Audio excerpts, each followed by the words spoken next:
这个模组给 MC 的末地和地狱添加了2个大型建筑，里面有技能非常花哨的 BOSS 和丰富的奖励。Hello， 大家好，这里是从来不欺负村民的小豹，今天给大家介绍一个灵感来自于我的世界地下城的几个 BOSS 生物的模组。那我们废话少说，直接开始介绍。首先是地狱篇，在地狱某处我们可以找到一个巨大的广场，这里就像一个冶炼场一样 ，BOSS 所处的位置是一个巨大的冶炼炉，周围还有一些像大型铁针一样的装置。我们还可以在这里找到一些远古残骸之类的物资。然后中间的这个下界合金 BOSS， 我们一靠近它就会苏醒。它有300点血量、10点护甲、22点攻击伤害，有好几种攻击方式。第一种是使用毁灭性的近战攻击，可以把玩家锤飞。这个锤击会让玩家的盾牌进入冷却状态，并且使用频率非常频繁。而当目标较远时，它会抓起一把岩浆投掷出去，一次投掷3个，并且会在地面上扩散开来，让我们无从落脚。而由于这个技能比较恶心，所以它一共只能使用3次。想要继续使用的话，只用走到岩浆附近，把地面的岩浆给吸收了就行。而吸收岩浆还可以让它恢复它的生命值，所以我们最好不要让它补充岩浆。当它的生命值降到33%以下的时候，会变得愤怒，并且发起更频繁的攻击。我们最好是在喝了抗火药水之后，拿着有附魔效果的弓箭打它，其实难度也不是很大。在击败之后会有小段死亡动画，然后它就会掉落一些非常不错的战利品。一种是强化用的碎片，可以用来锻造一件特殊的盔甲。在我们的血量降到一半的时候，这个盔甲会自动击退周围的生物，并且给我们一个混合效果，其中包括防御加强、击退抗性，还有再生。或者是掉落一个锤子，这个锤子有13点攻击伤害，并且可以对地面使用，造成范围伤害。它还是一把拥有无限耐久的镐子，挖掘等级是黑曜石这个级别的，我觉得这个是模组中最好用的神器了。然后是末地的 BOSS， 末地的这个场地的大小就比地狱大了好几圈。我们可以从正门进去，门口有一些奇怪的方块，不过这些方块只有装饰作用，咱们可以先不管它。进去之后可以发现好多门，路上还有一些不一样的方块，这些方块踩上去的话会触发陷阱，先是减速，然后会召唤一个魔法尖牙伤害玩家。当然一些奖励箱子也是必不可少的，这些箱子里面的物资还是非常丰富的。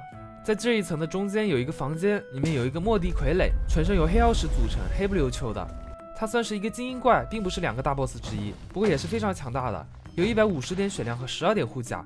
它分别有以下几种攻击方式，首先是击退玩家的单手近战，然后是击退玩家的锤击近战，再然后是可以召唤紫色末影尖牙。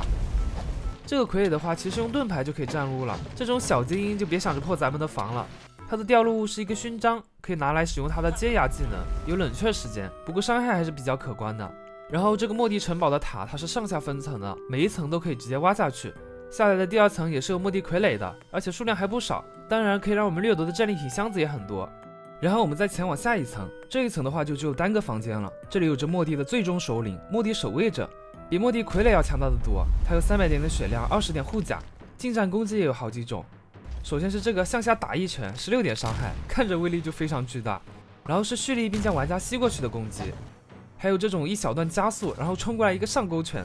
再就是像这种发射一排排的前引背导弹的，然后就是更华丽的末影尖牙。末地守卫者可以利用虚空的能量来吸引和移动附近的生物，造成大量的伤害。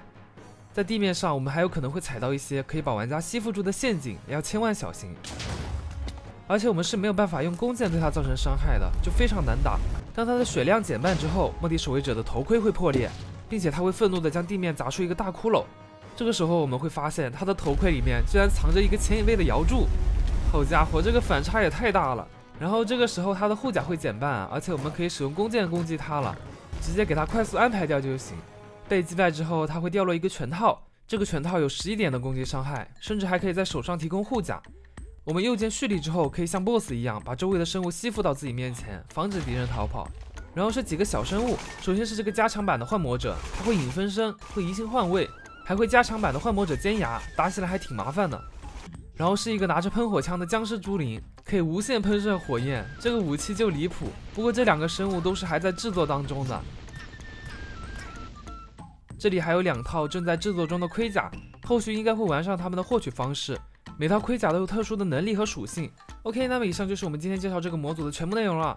动画和建筑制作的还是非常不错的，期待它后续的更新吧。那么我是小豹，走之前别忘了长按点赞，我们下期视频再见，拜拜。